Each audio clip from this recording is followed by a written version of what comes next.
Hello, everybody. Welcome back. 'Tis Sunday again, and two pieces of mail have brightened up my universe.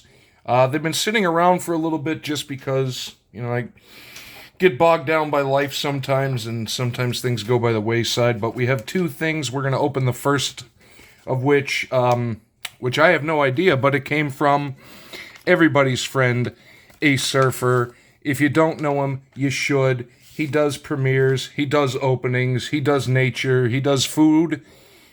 He provided stick of gum. He's just an all-around wonderful human being, and his premieres are a lot of fun. You are going to meet a lot of new people when you go there. Loves to build the community. And just on here, hello bro, pulled these while on vacation. That's right, he was on the mainland for a little bit. Thought you might like it. And see, this is what he does. If he finds something in all of his openings, his pack-a-days, that he thinks you're going to like, he's going to send it to you because that's what kind of generous human being he is.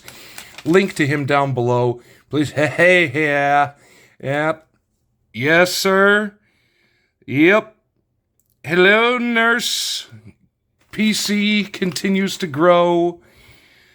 Thank you to a surfer.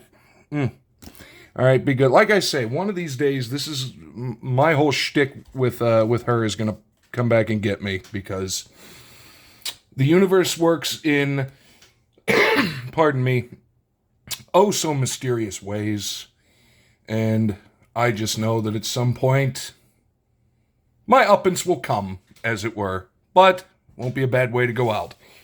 But a surfer, bro, thank you so much. I appreciate you. Absolutely beautiful cards in more ways than one, and they will go fantastically in the collection. Again, link to him down below. Make sure you sub him up, because a better human being you will be hard-pressed to find. That is all I will say. But for the moment, we are going to pause because I'm going to rearrange, and I would keep getting distracted by that. So we are going to have to relocate for one more little thing. Stay tuned for that. And we are back. Stick of Gum will stick around because Stick of Gum is awesome. It's back. History by mail has returned. It's been a little while, but we're going to get into it and see just what... Okay. Well, right off the bat, pigeon message. Received at Message Center, redacted, 4:22 p.m., October 4th of some year. To Commanding Officer 308th Infantry from 1st Battalion 308th Infantry. We are along the road parallel 2676.4. Our artillery, I'm guessing the T was gone from the typewriter, is dropping a barrage, directly on us. For heaven's sake, stop it. Whittlesat, Major Whittlesat 300, what? All right, I'm confused, and I think everybody's probably in the same boat. Our artillery is dropping a barrage directly on us. For heaven's sake, stop it. All right, well, we're going to get into the transcript here. Okay. Pigeon Cher Amis World War I telegram, October 4th, 1918. The enclosed message was delivered by a passenger pigeon named Cher Ami, French for dear friend. Forgive me if I miss, bad pronunciation, but, I speak two languages and French ain't one of them. On October 4th, 1918, at the end of World War I, the message was sent from Captain Charles Whittlesey of the 77th Division to the commanding officer of the 308th Infantry. For the final 100 days of World War I, from August 8th, known as the 100 Days Offensive, this refers to a series of rapid Allied victories that forced the Germans back to the Hindenburg Line, the last line of German defenses on their western front. The final 47 days of the 100 Days Offensive are called the Meuse-Argonne Offensive, the U.S. military's largest battle in history, which involved 1.2 million American soldiers. The 77th Division was one of the American divisions stationed in France during the Meuse-Argonne Offensive. 77th Division was nicknamed the Metropolitans, since most of the men came from New York's Lower East Side with various ethnicities and 42 languages spoken between them. They had received only brief training in upstate New York before being shipped off to battle in France, with some not even receiving basic hand grenade training. In early October 1918, over 550 men from the 77th Division were besieged by German soldiers for 5 days and nights. These men, led by Major Charles Whittlesey, had advanced too far beyond German lines and had become lost in the deep ravines of the Argonne Forest. With little food or munitions left, they became known as the Lost Battalion. On October 3rd, with just a few weeks left in the war, American artillery forces accidentally started firing on the Lost Battalion while intending to hit German targets. With men dying every day and radio communication non-functional in the gorge they were in, Major Whittlesey turned to his 3 homing pigeons as his last hope to communicate their position. The first pigeon was dispatched carrying the message, "Many wounded, cannot evacuate." This pigeon was shot down. Then the second pigeon was dispatched with the message, "Men are suffering, can support be sent?" This pigeon was also shot down. Then Cher Ami, the battalion's final remaining pigeon, and last hope, was dispatched. Cher Ami was one of 600 pigeons used by the U.S. Army Signal Corps in World War I. The pigeon fanciers of Britain had donated Cher Ami to the Signal Corps, and she had already been successfully passed critical information 12 times among the Americans in Verdun, France. Cher Ami was dispatched on October 4th with the enclosed message written on the onion paper.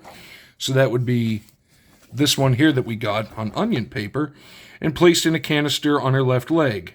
And, that was... What do we have? Immediately after Cher Ami took flight, the Germans opened fire, hitting her in the chest. The trapped American soldiers watched their last hope fall to the ground. Incredibly, despite her wounds, Cher Ami took flight once more and arrived back at her headquarters roughly a half hour later, 25 miles away. Cher Ami had been blinded by one eye, shot through her chest, and her leg was hanging by a tendon. The enclosed message was found in a capsule that hung from the tendon on Cher Ami's shattered leg. That's impressive. The following day, Allied artillery hit German targets, turning the tide of the battle in America's favor and allowing the remaining 194 men of the 77th Battalion to return to American lines a few days later on October 8th. Army medics revived Cher Ami, but her leg had to be severed and replaced with a small wooden one. When she recovered enough to travel, she was put on a boat to America, escorted by her trainer, Captain John Carney. Interesting. Homing pigeons or messenger pigeons are a domesticated form of rock pigeon, which are selectively bred for their ability to find their way home over long distances. I'm going to use magnetoreception to detect a magnetic field to perceive their location and direction returning to their nests. Pigeons have been used as communication device since ancient times. Homing pigeons were used to spread the news of the winners of the ancient Greek Olympic Games and by Genghis Khan to communicate across his empire. I did not know that. During World War I, both Allied and Central Powers extensively used homing pigeons as they were often a more reliable form of communication. That says a lot, and this was barely over 100 years ago, folks. Telephone and telegraph lines were often disrupted during battle, and radio communication was new, bulky, unreliable, and bound by many wires. Pigeons were a very valuable and reliable backup method. Worked in various branches of the two armies, pigeons in the Air Force were released by pilots midair to update ground commanders on what the pilots had seen. The birds were thrown either up or down depending on the location of the aircraft's propeller. Sense is made. Pigeons were also released from tanks to communicate information about troop advancement and used by soldiers on the front line to update commanders in the rear. Mobile lofts were created from converted horse carriages or buses to house birds when they were away from their nests.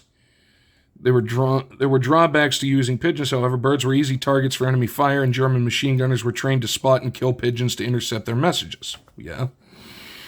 When war broke out, birds that had been selectively bred for racing were adapted for military use. When messenger pigeons landed at their destination, at the coops of the U.S. Army Signal Corps, wires in the coop sounded the buzzer to alert a soldier to remove the message from the canister in the bird's leg. He would send that message via telegraph, telephone, or personal messenger to his intended recipient. In the case of the enclosed message, the handwritten note from Captain Whittlesey was received at the Signal Corps Message Center and was relayed via telegraph to the CO of the 308th Infantry.